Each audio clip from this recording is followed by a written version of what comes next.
Well, good afternoon and welcome to John Cabot Academy. My name is Kate Willis and I am the principal here. I'm going to take, between myself and Joe Ship, who is our head of year 7, we'll take about sort of 15-20 minutes to talk you through a little bit about John Cabot in very sort of practical terms.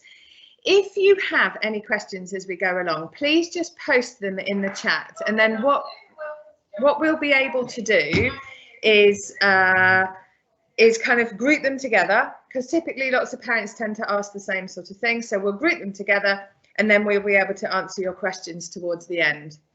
So I'll get cracking and I'll tell you about John Cabot. So let me just flick onto the next slide. This is roughly what we're going to talk about this afternoon. So I'll tell you a little bit about JCA. I'll introduce you to various colleagues.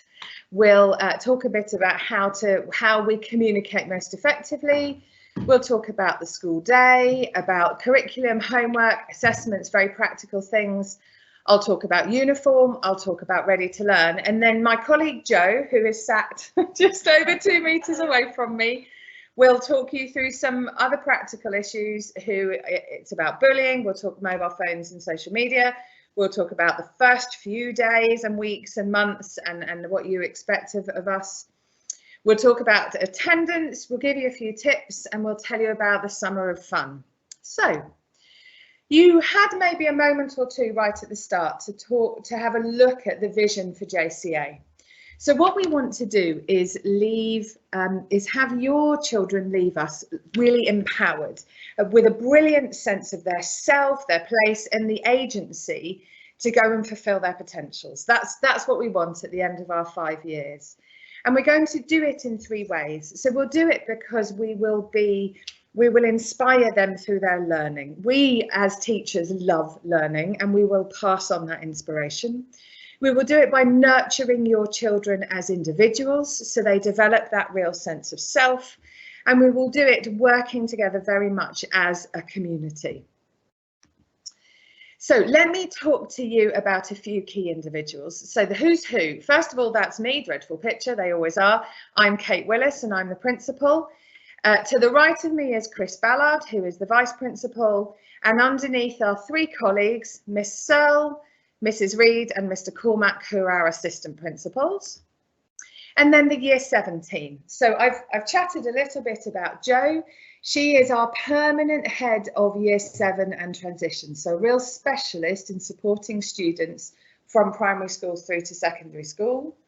And then there's 2 further colleagues that will stay with your children throughout their 5 years here.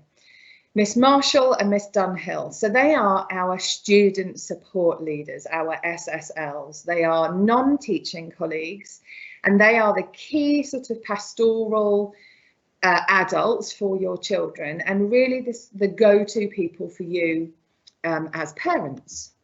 And then of course we've got the tutors. So the 6 tutor groups will be these 7 colleagues. So Mrs. Church and Mrs. Price, the 2 on the top row, they work part-time, so they will share a tutor group. Mrs. Campbell is in the bottom left, very experienced art teacher. Ms. Dutton is the bottom right, also hugely experienced geography teacher. And then 3 new colleagues who will be joining us, Mr. Bryce, Mr. Woodward and Mr. Fuller, which is why we haven't got their photos yet. They're joining us in September and they will be your child's tutors throughout their 5 years here at John Cabot. So really one of the biggest challenges that parents have is how to communicate with us. Because going from primary school where there is a teacher to secondary school where there are 9, 10, 11 teachers, it's figuring out sort of how to communicate. So the first and most useful is our website. So if you've got any questions, please do have a look at our website. You can follow us on Twitter and on Facebook. Those are places where we sort of celebrate the wonderful things that are happening. And also if there are, emergency events, snow days or something, that's where we would post emergency information. And then we will communicate with you. So the main mode of communication, particularly of information, is via email. So when you're filling in those student information sheets, the key thing that we need from you is your email. And if that changes, please do keep us up to date with your email, or else you may miss out on very important communication. We have a weekly newsletter that's packed full of information that obviously goes out by email each week. We might text you if for example, there is a case of COVID in the year, we would text you, and we will call you if we need to speak to you about something in specific. And then the last one is we have a specific app called Insight. We'll give you the login details in September. You download it onto your phone, and lots of our communication and student-specific information is on their app. So if you want to see their attendance, their lesson scores, all of that is on the app. So we'll show you how to do that in September. In terms of us telling you and communicating to you about your child's academic performance, there are three sort of ways we'll do that. So fairly early on in term one, we will have a meet the tutor evening. We hope, COVID permitting, that we can have you on site. You will come in and you will get an opportunity to meet with your child's tutor and just understand how they're settling into school. Then towards the end of term one or the start of term two, we'll have a parents' evening where you will get to meet with each of the subject teachers and talk about how your child's getting on in all the different subjects.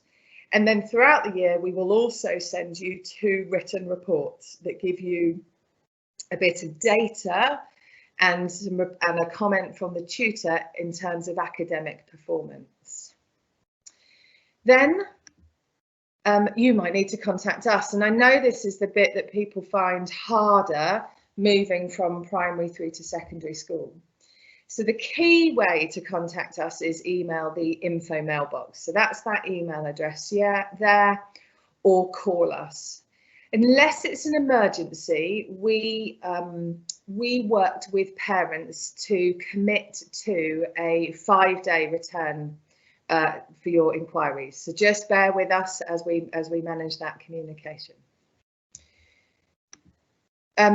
Throughout the presentation, I'm just occasionally going to show you lovely photos of our students. So this was our most recent production. So every year we have a massive, great big performing arts production. It involves students all the way from year 7 through to year 11.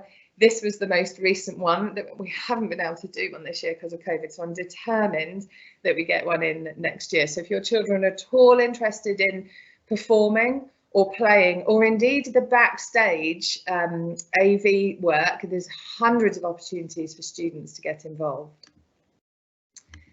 And then, oh, my PowerPoint's decided not to work. There we go. Moving on. So let's talk very practical about the school day. Assuming that COVID means we don't have to have staggered starts anymore, all students will arrive between 8:20 and 8:35 for lessons beginning in period 1. They have 6 lessons each day, and they have a break in the morning and a lunch period right at the start of period 5. We're going to keep the split breaks and split lunches. They've worked really well for us, so we're going to keep that. We will have tutor time at the end of the day, and then at 3 o'clock the school day finishes.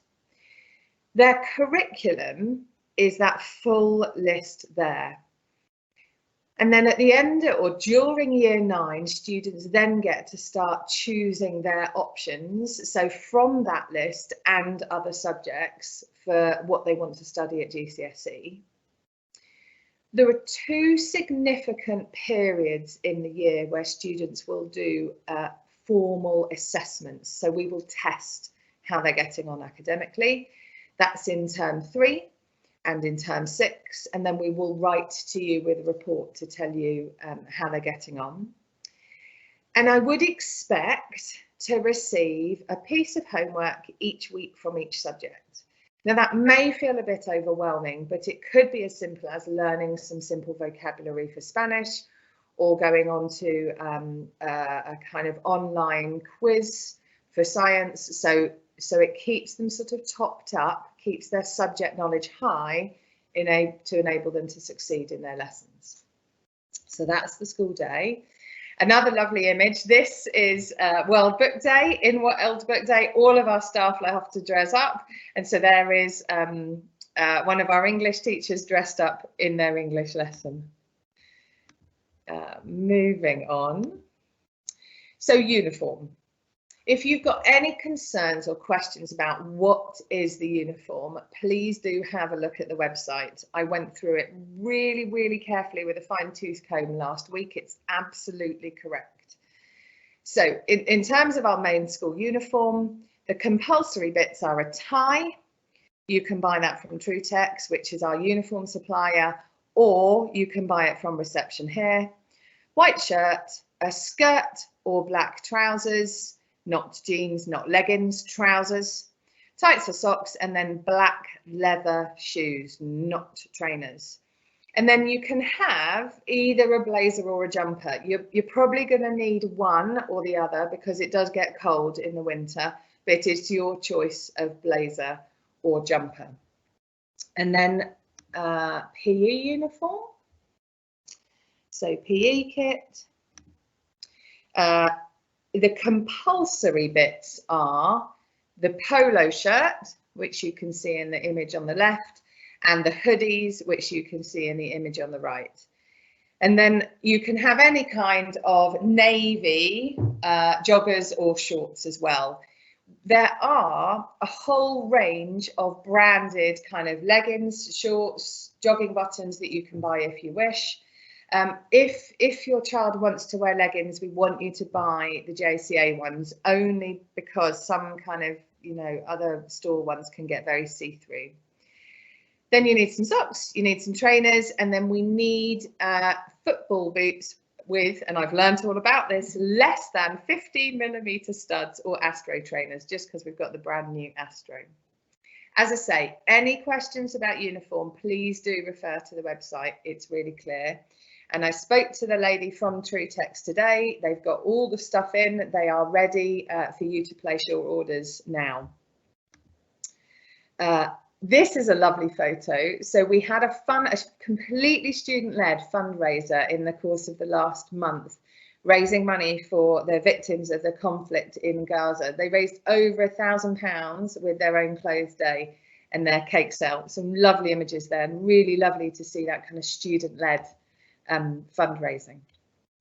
So ready to learn. It's a phrase you'll become very familiar with, and it's all a rewards-based behaviour system.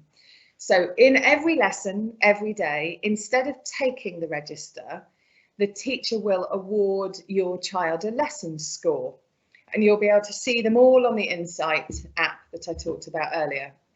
So if they've been absolutely excellent, they'll get a 5. If they've met our expectations, they'll get a 4. If they get a warning because they haven't quite followed some of the ready to learn rules, there'll be a 2. And if they've had repeated warnings, they would be sent out of the lesson to our SLR. And then what we do is we reward students for just doing the right thing day in, day out. So at the end of every term, we might do hot chocolate and donuts, so we might take them out to Thorpe Park, or we've hired a cinema screen down the road before and taken all the students out to the cinema. So it's just about doing the right thing every day. But our Ready to Learn system does go broader than that. It covers our uniform, it covers punctuality, it covers mobile phones, it covers the one-way system. We have that in place and will have that in place even after COVID, just so we can manage quite narrow corridors and making students feel safe wandering around them. And it covers students who are being defiant and not wanting to follow our rules. Another lovely picture. So the left-hand picture is our brand new 4G Astro that was put in less than a year ago, hence why we need the particular shoes.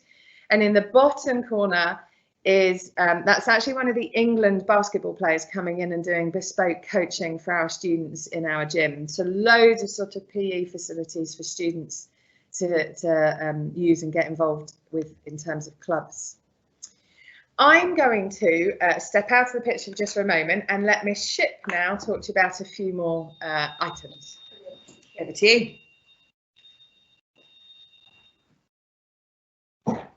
Hello parents of year 6s, soon to be year 7s. I'd like to warmly welcome you, suffice to say, online. I'd like to talk to you a little bit about our bullying policy. In a nutshell, we expect that every member of our community has the right to come to school, to be educated without any fear whatsoever. Our policy is extremely clear. It's very supportive with regards to the perpetrator and the victim, and it is staged in that we will recognise bullying, potential bullying, that will be logged. And for any further incidents of bullying, we are looking at a very clearly defined staged sanctions policy, where students can move up through the stages and the sanctions will be escalated. We take this very, very seriously. And we were talking about this earlier today, about if you speak to anybody who works in any school and they say that bullying doesn't exist in that school, then they're not telling the truth. What's really, really important though is how we deal with bullying should we see it in John Cabot Academy. Anti-Bullying Alliance, we are forever striving to improve our practice with regards to bullying in our school. But I would just like to reiterate that we will not tolerate under any circumstances bullying of any kind, whether that's verbal, physical, online, etc. Just double checking I'm okay to click on at the bottom. There we go. Okay. So this ties in quite nicely with mobile phones and social media. So we have a very strict policy here at John Cabot Academy that there are no phones to be used in the academy from the start of the day to the end of the day, and that includes lunch times and break times. Because of that, what we've noticed is that a high percentage, and a very high percentage in fact, of online bullying is what we then see filtering in back into school. So with regards to these kind of social media platforms, particularly Snapchat, there are age limits and they are put there for a reason. You have to be 13 to use Snapchat. What's also interesting to know is that the phone bill payer is criminally responsible for any activity which may take place on a mobile phone. So if you have a mobile phone for your young person at home and they use that phone inappropriately on a platform that they shouldn't be on, then you are actually responsible for that. And that can be, and often does, get reported to the police. So please be very, very mindful about what you let your young people at home become involved with at secondary school. They're often very, very keen to get involved in social media. Sometimes some of the platforms, though, are a little bit too old for year 7s and year 8s. Instagram as well, it's not necessarily there's any guideline on the ages, but we need to restrict some of the usage. We need to monitor that. Now you can download apps onto your own personal phones, and there's no reason whatsoever why you cannot monitor the usage of your young person's phone. Limit the amount of time they're on there, the actual amount of screen time. But like I've said, with regards to our bullying policy, we're seeing that this is the real issue, are the things which are happening outside of school hours, which then get brought back into school. So please be very, very mindful of that. And we will, of course, take very, very seriously any accounts of any cyberbullying or online bullying that we may see, or that we may get caught up in, either through other parents or even through notifications from the police, etc. Just click on that one. There we go. So what I'd like to look at is for year 6s coming into year 7, it will be quite nerve-wracking that first couple of days particularly, and of course they're going to have some time here at school on their own where they'll be able to move around the school with their tutor group and with their pastoral team, myself included. But what we like to see is that gradually they're getting more and more used to every single day here at school. So in the first week, we obviously want you to be as inquisitive as possible and to be learning as much about school as possible, making sure that you are the best person that you can be every single day at John Cabot. Kind of moving in towards like the end of the second week, you should kind of figured out where to go in our classrooms around school, because to begin with it does feel a little bit unfamiliar. It's a strange shaped school, so you kind of have to follow the one-way system. But by the end of about week 2, we would be expecting students to know which classrooms they've got, which teachers are in which classroom, sorry, They should be becoming, much more familiar with their timetable and being able to arrive to lessons on time. So we have a 5-minute cut-off point. So if students are not in lessons after 5 minutes, then they usually get sent to the separated learning area. So around about week 2, we would be expecting our new year 7s to kind of be used to that. What's also good as well is that we would hope that you would be making new friends in those first couple of weeks, especially different friends from different schools. We've got lots of schools which come here, and it's very important that you support each other in the first few weeks. Make new friends and support other people. So if you see somebody a little bit lost on the way, it's kind of help them and encourage them to get to their lessons on time. By the end of term 1, the plan is that you're going to be on time to all of your lessons. You're going to be in school on time every single day, aiming for above 97% attendance, which I'll talk a little bit more about in a second, and very much working together as a team. This is what we focus a lot on here at John Cabot, is everybody looking out for everybody else and supporting everybody to do well.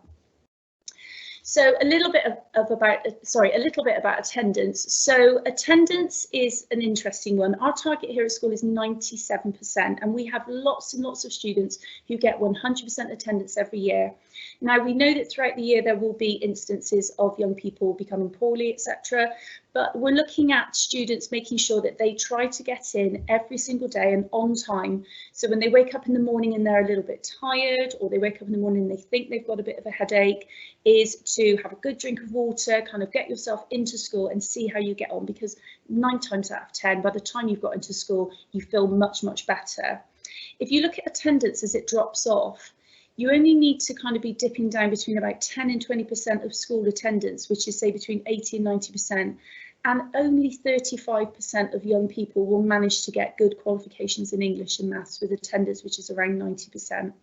Some of our young people think 90% is good attendance, because to get 90% in a lesson score, for instance, would be very, very good. But that would be 2 days off every single month, which is a great deal of time to be out of school. And as you can see by kind of like the little diagram here, it demonstrates as well where we see, more serious instances. So anything between about 92 and 97, we start to become more concerned about. And of course, there are therefore 175 non-school days that you can spend doing all of the things that you would be thinking about doing, say for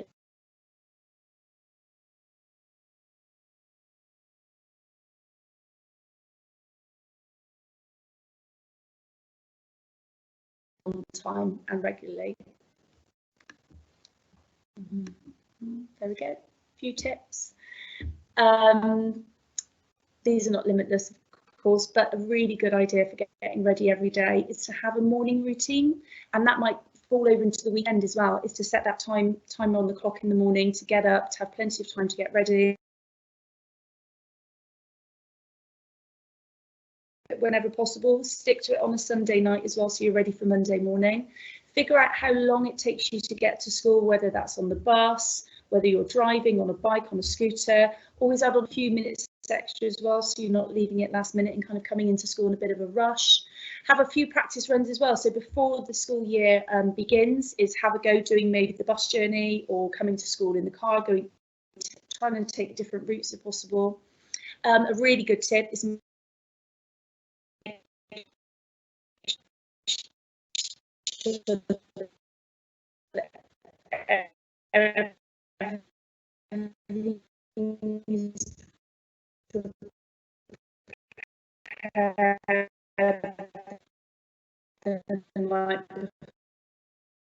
stick to it, because there's absolutely no doubt in our minds that you will not save a lot amount of time in the long run should you stick to that routine as well.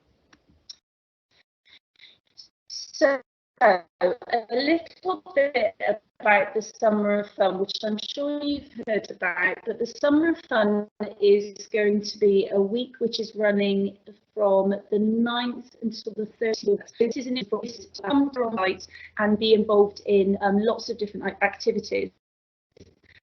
Now, a company called Mendip Outdoor Activities are going to be running the week, and they're going to be doing all sorts. I mean, archery, orienteering, all those sorts of things as well. A little bit of English and maths involved there, just to make sure that students feel like they're kind of on track for secondary school. Maybe we can make new friends during that week as well, get some teachers, the staff that will be working on that week too.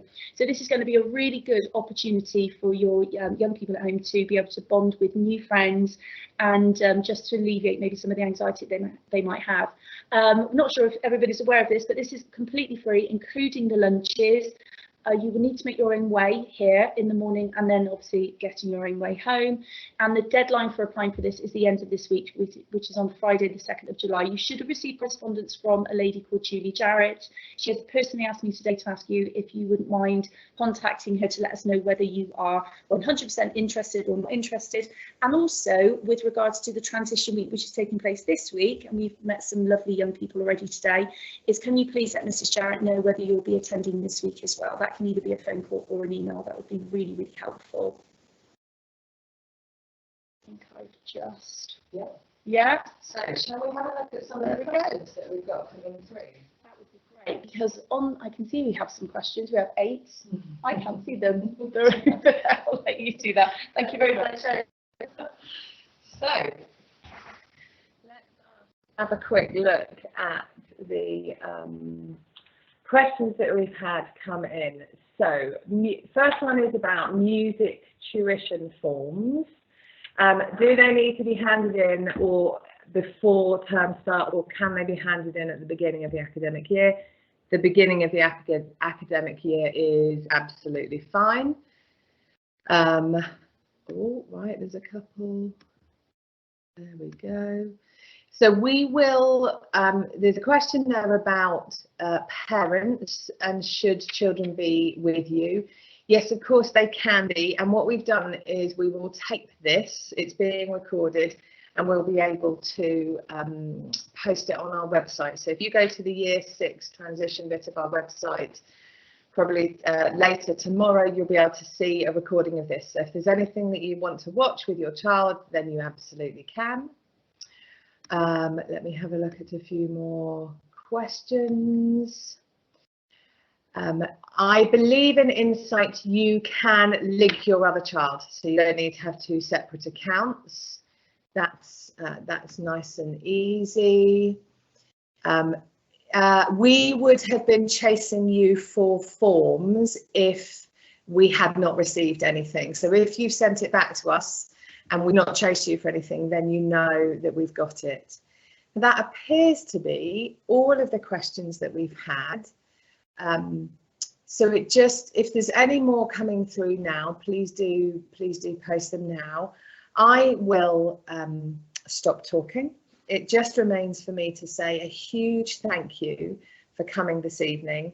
A huge thank you for choosing John Cabot. We can't wait to have your child join us in September. We really hope we're going to meet them over the course of the next few days and again in August. And we look forward to seeing you properly on the 3rd of September. Thank you very much and bye-bye.